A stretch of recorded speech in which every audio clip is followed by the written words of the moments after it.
as a church this year, I thought it would be really beneficial for us to not just look at Palm Sunday and Good Friday and Easter Sunday, but instead I thought it would be beneficial for us to look at the Passion Week as a whole. What I mean by the Passion Week is that this is the week before Jesus died. And so I want to look at each day and specifically what he did on each of those days. And so we start with Monday, known in church history as Holy Monday. There are two specific events that took place on this day during Jesus' ministry. See, the first one is when he drives the people who are selling livestock. He drives the money changers. He drives people who are selling things out of the temple. And then shortly after, he curses a fig tree and where it just shrivels up and dies right away.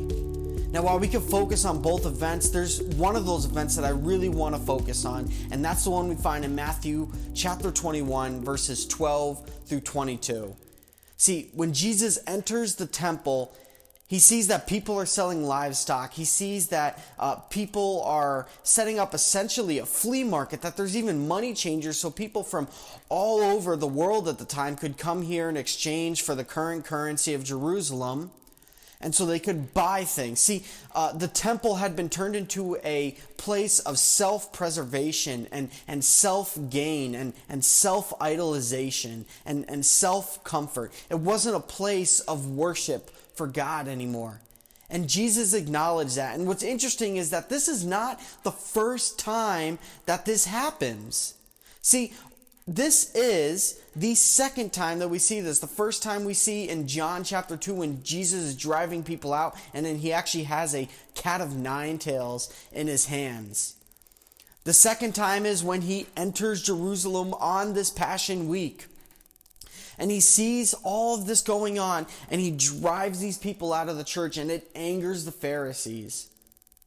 But what's interesting is what it says afterwards. He starts to invite in the marginalized. What I mean by that is he invites the people who are sick. He invites the poor. He invites the lame. He invites the people who really need Jesus, who understand their need for Jesus. He invites them into the temple.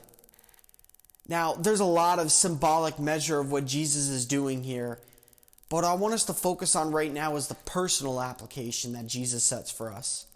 See, Jesus is driving out sin and the muck and the dirt from the temple so that he can have a place to worship God. In 1 Corinthians chapter 3, verse 16, Paul says, "Don't you realize that all of you together are the temple of God and that the Spirit of God lives in you?" Let me read that again. Don't you realize that all of you together are the temple of God and that the Spirit of God lives in you? See, Jesus cleanses the temple in his fight for holiness, in his fight for worship. And so as we read that story, I want us to realize that we are the temple today. That Jesus lives inside of us if you are a believer. There was a book I read a couple years back called Not a Fan, and this still just blows me away every time I think of it. I still get goosebumps right now as I'm just getting ready to say it. But in the book, there's a guy who dies and he goes to heaven and he sees Moses and he runs up to Moses and he says, "Moses, Moses." He goes, "Dude, you're my favorite character in the Bible." He goes, "I gotta ask you a question. How cool was it that you got to audibly speak to God? How cool was it that you got to see the backside of God?" And Moses looks at this guy and he goes, yeah, that's cool. But how cool is it that you got to have the God who created the universe, the God who split that Red Sea? How cool is it that you got to have that God live inside of you? See, because we as the people are the temple today. The people of God are the temple. And so just as Jesus walked into that temple and he saw sin and muck and dirt and he said, "I need to cleanse this before I'm going to worship God," are we willing to say that for our own life? Is there sin that we have in our own life that is holding us back from truly worshiping God? As we continue to walk through this Holy Week, what I want to invite you to do today is the same thing that Jesus did. Cleanse the temple. Confess your sin. Jesus talks about casting out your right eye if it offends you. He doesn't say just take it out and put it on the table.